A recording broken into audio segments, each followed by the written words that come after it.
గత భాగంలో ఎన్నో ఏళ్లుగా సంతానం కోసం పరితపించిన నవభోజరాజు భూలక్ష్మీదేవి దంపతులకు జటంగముని ఆశీస్సులతో 7 కుమార్తెలు జన్మించారు.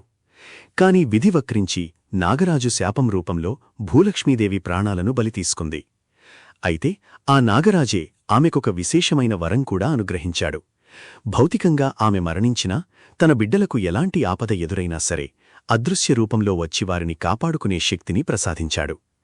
భార్య మరణంతో ఒంటరైన నవభోజరాజు ఆ 7 కూతుర్లనే తన ప్రాణంగా, తన ప్రపంచంగా భావించి అల్లారుముద్దుగా పెంచుకోసాగాడు.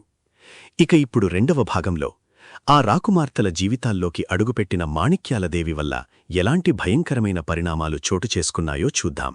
మంత్రులు, బంధువులు ఎంతగా ఒత్తిడి చేసినా నవభోజరాజు మాత్రం రెండో వివాహానికి అసలు ఒప్పుకోలేదు. అలా కాలం గడుస్తూ ఉండగా ఆ 7 వాడపిల్లలు 10 ఏళ్ల వయసుకు చేరుకున్నారు. వారందరూ అందంలో అపూర్వమైనవారే.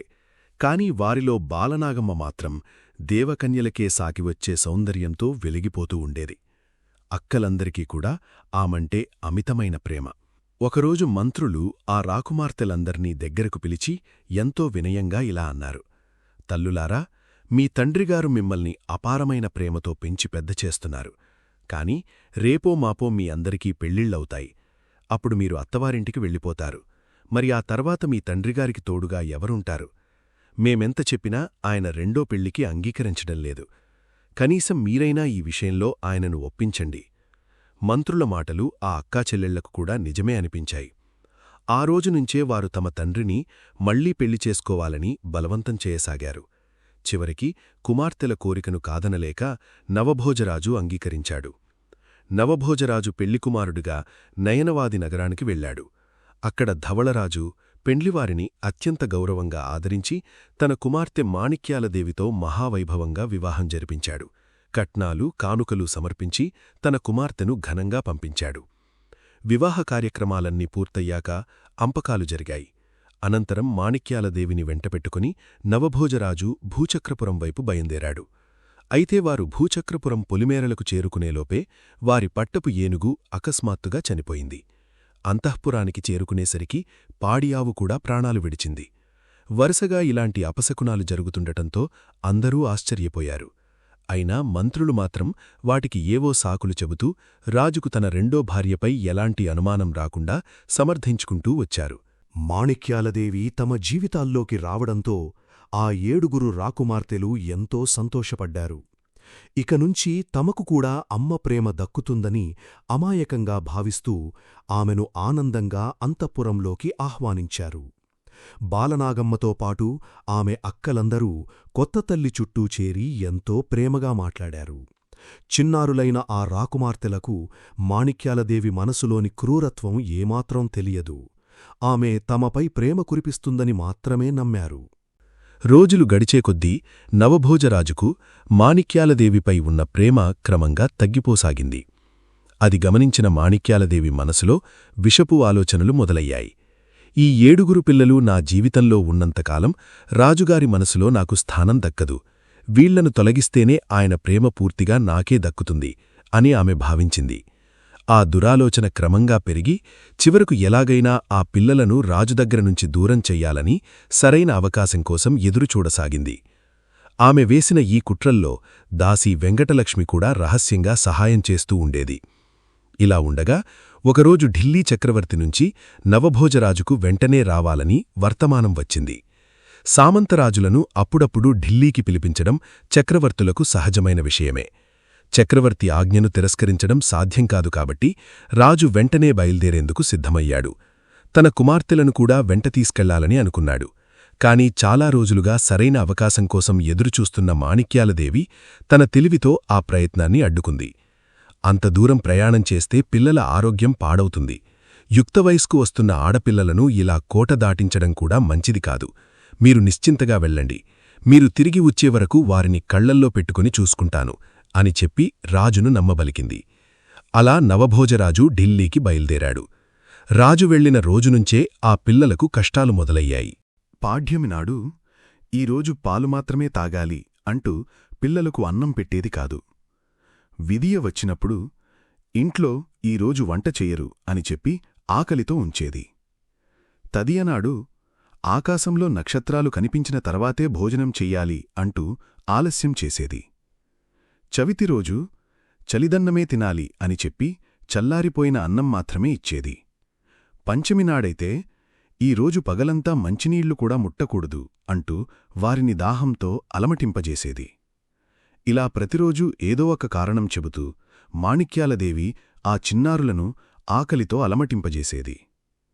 ఇలా సాగుతుండగా ఒక అమావాస్య రోజు మాణిక్యాలదేవి పిల్లలను మోసం చేయడానికి కావాలనే దాన్ని పౌర్ణమి అని నమ్మిస్తూ, ఈరోజు పౌర్ణమి, సాయంత్రం వరకు ఉపవాసం ఉండి చంద్రోదయం చూసిన తర్వాత భోజనం చేస్తే మీకు మంచి భర్తలు లభిస్తారు. కాని ముందే అన్నం తింటే ముసలివాళ్లు, కుంటివాళ్లు, గుడ్డివాళ్లు వంటి కురూపులే మీకు భర్తలవుతారు. కాబట్టి ఈరోజు పండ్లు తిని పాలు మాత్రమే తాగండి అని మాయమాటలు చెప్పింది. అమాయకులైన ఆ పిల్లలు ఆమె మాటలను నిజమని నమ్మి సరేనన్నారు. సమయం గడుస్తూ సాయంత్రమైంది. ఆకలితో అలమటిస్తున్న పిల్లలు, పిన్నీ, మాకు చాలా ఆకలిగా ఉంది, ఇక మేము తట్టుకోలేం, దయచేసి మాకు అన్నం పెట్టించు అంటూ వేడుకున్నారు. అప్పుడు మాణిక్యాలదేవి చిరాకుగా, ఉపవాసం ఉంటామని మీరే కదా ఉదయం చెప్పారు, ఇప్పుడు అన్నం ఎలా దొరుకుతుంది? ముందు ఈ బిందెలన్నీ నీళ్లతో నింపుకుని రండి అని ఆ 7గురికి 7 చిల్లుల బిందెలిచ్చి అంతఃపురం అవతల ఉన్న తోటలోని బావినుంచి నీళ్లు తీసుకురమ్మంది. బిందె నిండా నీళ్లు తీసుకొస్తేనే ఈరోజు భోజనం పెడతాను అని చెప్పింది.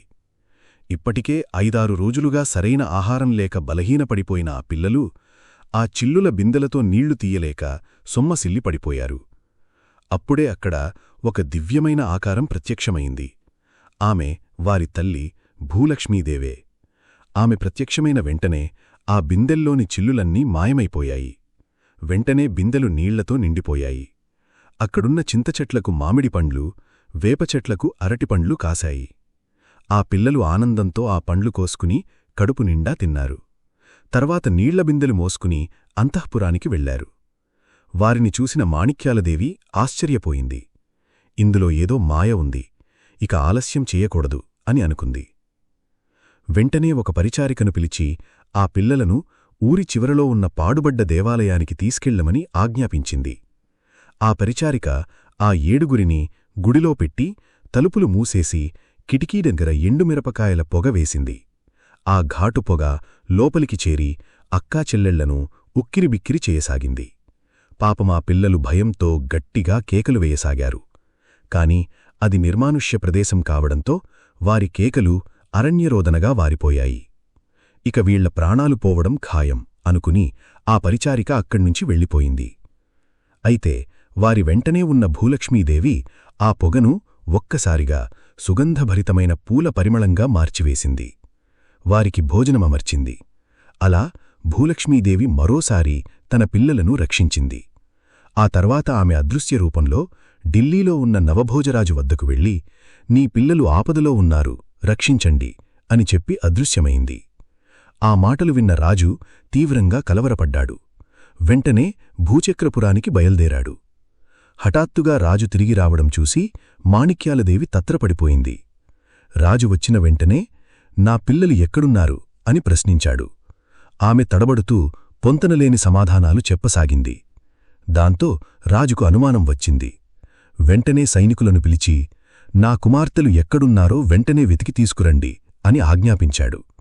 సైనికులు వెతుకుతూ చివరకు ఆ పాడుబడ్డ గుడిలో ఉన్న రాజకుమార్తెలను కనుగొని అంతఃపురానికి తీసుకొచ్చారు. తన కుమార్తెలను చూసిన నవభోజరాజు ఆనందంతో వారిని గట్టిగా కౌగలించుకున్నాడు. తరువాత జరిగిన దారుణాలన్నీ మాణిక్యాలదేవి కుట్రేనని తెలుసుకుని ఆమెను గృహనిర్బంధం చేయించాడు. కాని రాజును పూర్తిగా తన వశంలో పెట్టుకోవాలని ప్రయత్నించిన మాణిక్యాలదేవి చివరికి తానే చిక్కుల్లో పడిపోయింది. ఏమి చెయ్యాలో అర్థంకాక తనకంటే మరింత కపటబుద్ధి కలిగిన తన ప్రియసఖి వెంకటలక్ష్మిను సలహా అడిగింది. వెంకటలక్ష్మి రాణికి ధైర్యం చెప్పి అక్కడినుంచి వెళ్ళిపోయింది. మరుసటి రోజు మళ్లీ రాణిని బంధించి ఉంచిన చోటుకు వచ్చింది. ఒకప్పుడు మహారాణి కావడంతో రాజాజ్ఞ ప్రకారం మాణిక్యాలదేవికి ఆహారపానీయాల విషయంలోనూ తన చెలికత్తెలతో మాట్లాడే విషయంలోనూ ఎలాంటి ఆంక్షలు లేవు. వెంకటలక్ష్మి రహస్యంగా తన పైట చెంగులో దాచుకుని తెచ్చిన ఒక పొట్లాన్ని మాణిక్యాలదేవికి ఇచ్చింది. ఇది ఒక క్షుద్రసాధకుడి దగ్గరనుంచి తెచ్చాను. ఈ పొడిని రాజుగారిమీద చల్లితే ఆయన పూర్తిగా మీ వశంలోకి వచ్చేస్తారు అని చెప్పింది. ఆ తరువాత వారిద్దరూ కలిసి ఒక పథకం సిద్ధం చేశారు. అనుకున్నట్లుగానే వెంకటలక్ష్మి రాజు వద్దకు వెళ్ళి, రాణిగారు చివరి దశలో ఉన్నారు. తాను చేసిన తప్పులకు తీవ్రంగా పశ్చాత్తాపపడుతున్నారు. చివరి క్షణాల్లో అయినా ఒక్కసారి మిమ్మల్ని చూడాలని కోరుకుంటున్నారు అని చెప్పింది.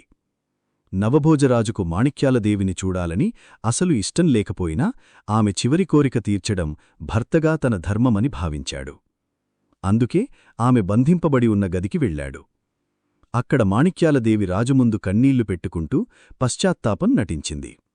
రాజు ఆమె మాటలకు కొంత కరిగిన క్షణంలోనే సమయం చూసి ఆ వశీకరణ చూర్ణాన్ని అతనిపై చల్లింది. ఆ చూర్ణం ప్రభావంతో నవభోజరాజుకు ఒక్కసారిగా మైకం కమ్ముకుంది. ఆ క్షణం నుంచే అతని మనస్సు, మాట పూర్తిగా మాణిక్యాలదేవి ఆధీనంలోకి వెళ్ళిపోయాయి. ఆ రోజునుంచి రాజ్యంలో అసలు అధికారమంతా మాణిక్యాలదేవి చేతుల్లోకి చేరింది. ఆమె ఏం చెప్పినా రాజు తిరస్కరించకుండా చేసేవాడు. కూర్చోమంటే కూర్చునేవాడు, నిలబడమంటే నిలబడేవాడు. ఆమె మాటే అతనికి శాసనంలా మారిపోయింది. ఇలా కొంతకాలం గడిచిన తర్వాత ఒకరోజు రాజుతో క్రూరంగా ఇలా అంది, ప్రభూ, మీ కుమార్తెలు ఈ రాజ్యంలో ఉండడం నాకు అసలు ఇష్టం లేదు. వారిని వెంటనే చంపించి వాళ్ల తల్లి దగ్గరకు పంపించండి. ఆ మాటలు విన్న నవభోజరాజు లోలోపల కుంగిపోయాడు. కాని ఆ మాయమందు ప్రభావం వల్ల భార్యను ఎదిరించే స్థితిలో లేకపోయాడు. చివరకు, ఇక్కడ వారిని చంపితే ప్రజల్లో తిరుగుబాటు వస్తుంది, కాబట్టి వారిని మేనమామగారి ఇంటి దగ్గర విడిచిపెడతానని చెప్పి అడవికి తీసుకెళ్లి అక్కడ వధిస్తాను అని చెప్పి మాణిక్యావదేవిని ఒప్పించాడు. ఆ తర్వాత తన 7 కుమార్తెలను పిలిచి, మిమ్మల్ని మీ మేనమామగారి ఊరు పానుగంటిపురానికి తీసుకెళ్తున్నాను. వెంటనే ప్రయాణానికి సిద్ధమవ్వండి అని చెప్పాడు. ఆ మాటలు విన్న ఆ పిల్లలందరూ ఎంతో సంతోషపడ్డారు. వారంతా తమ తండ్రితో కలిసి రథంపై పానుగంటిపురం వైపు బయలుదేరారు. ఆ రథం దట్టమైన అడవి మార్గంలో సాగుతుండగా క్రమంగా చీకట్లు అలుముకున్నాయి. అప్పుడు రాజు తన కుమార్తెలతో, తల్లులారా, చాలా చీకటి పడింది. ఈ రోజుకి ఇక్కడే విశ్రాంతి తీసుకుని రేపు ఉదయం ప్రయాణం కొనసాగిద్దాం అన్నాడు. అందరూ అక్కడ ఉన్న పెద్ద రావిచెట్టు కింద నిద్రకు ఉపక్రమించారు. అర్ధరాత్రి అయ్యింది. పిల్లలంతా గాఢనిద్రలో ఉన్నారని నిర్ధారించుకున్న నవభోజరాజు మెల్లగా లేచి తాను పడుకున్న చోట ఒక పెద్ద కొయ్యదుంగను పడుకోబెట్టి ఎవరికీ తెలియకుండా అక్కడినుంచి నిశ్శబ్దంగా వెళ్ళిపోయాడు. తెల్లవారిన తర్వాత నిద్రలేచిన రాజకుమార్తెలు తమ తండ్రిగారు కనిపించకపోవడంతో తీవ్రంగా భయపడిపోయారు. ఆయన పడుకున్న చోట ఒక పెద్ద కొయ్యదుంగ కనిపించడంతో మన తండ్రిగారు దుంగగా మారిపోయారు అని భావించి బిగ్గరగా విలపించసాగారు. ఆ నిర్మనుష్య అరణ్యంలో దిక్కుతోచని స్థితిలో ఉన్న తన కుమార్తెల పరిస్థితిని గమనించిన వారి తల్లి భూలక్ష్మీదేవి అదృశ్య రూపంలో అక్కడ ప్రత్యక్షమైంది. పిల్లలు ఆకలితో అలమటించకుండా వంట చేసుకొని తినడానికి కావలసిన అన్ని రకాల సామగ్రిని సమకూర్చింది. అంతేకాక అడవిలోని క్రూరమృగాల నుంచి వారికి ఎలాంటి హాని కలగకుండా కాపాడసాగింది. దాంతో ఆ అక్కచెల్లెళ్ళు క్రమంగా భయాన్ని మరిచి ఆ అడవిలోనే సంతోషంగా జీవించసాగారు. ఆటలు ఆడుకుంటూ పాటలు పాడుకుంటూ ఆనందంగా కాలం గడిపారు. ఇలా కొంతకాలం గడిచిన తర్వాత ఒకరోజు భూలక్ష్మి అన్నగారు రామవర్ధిరాజు వేటకోసం ఆ అడవికి వచ్చాడు. వేటాడుతూ వేటాడుతూ చివరికి ఆ 7 రాజకుమార్తెలు ఉన్న ప్రదేశానికి చేరుకున్నాడు. అంతటి దట్టమైన అరణ్యంలో ఆ 7 ఆడపిల్లలు ఎంతో ఆనందంగా కాలక్షేపం చేస్తుండడం చూసి అతడు ఆశ్చర్యపోయాడు. అంతేకాదు వారిలో తన సోదరి భూలక్ష్మీదేవి పోలికలు కనిపించడంతో మరింత విస్మయానికి గురయ్యాడు.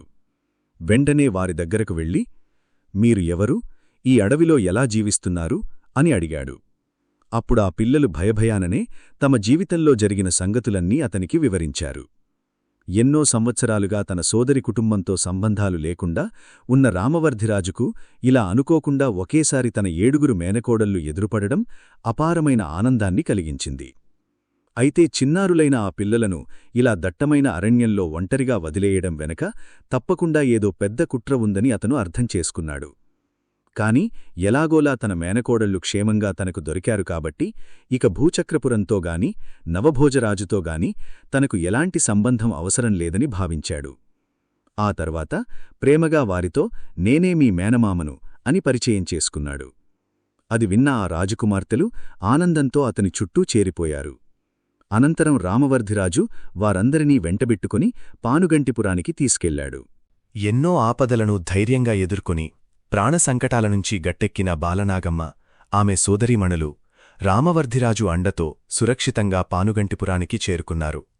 ఒక కష్టం తీరి ప్రశాంతత లభించింది అనుకునేలోపే విధి వారికోసం మరో కొత్త రణరంగాన్ని సిద్ధం చేసింది. వారి జీవిత ప్రయాణంలో అసలైన మలుపులు ఇప్పుడే మొదలవబోతున్నాయి. రాబోయే 3వ భాగంలో ప్రశాంతంగా సాగుతున్న ఆ 7గురు రాకుమార్తెల జీవితాలు పెళ్లిపీటల వరకు ఎలా సాగాయి, నిండు గర్భిణీగా ఉన్న బాలనాగమ్మ జీవితంలో విధి ఆడిన వింత నాటకమేమిటి, ఆమెను చుట్టుముట్టిన ఆ విషాద ఛాయలేవి, వీటన్నింటికీ మించి కథను మలుపు తిప్పే అత్యంత శక్తివంతుడు, క్రూరుడైన మాయల మరాఠీ అసలు ఈ కథలోకి ఎలా ప్రవేశించాడు, తన మంత్రతంత్రాలతో ఆ సామ్రాజ్యాన్ని ఎలా గడగడలాడించాడు అనే ఆసక్తికరమైన విషయాలను మనం తదుపరి భాగంలో చూద్దాం.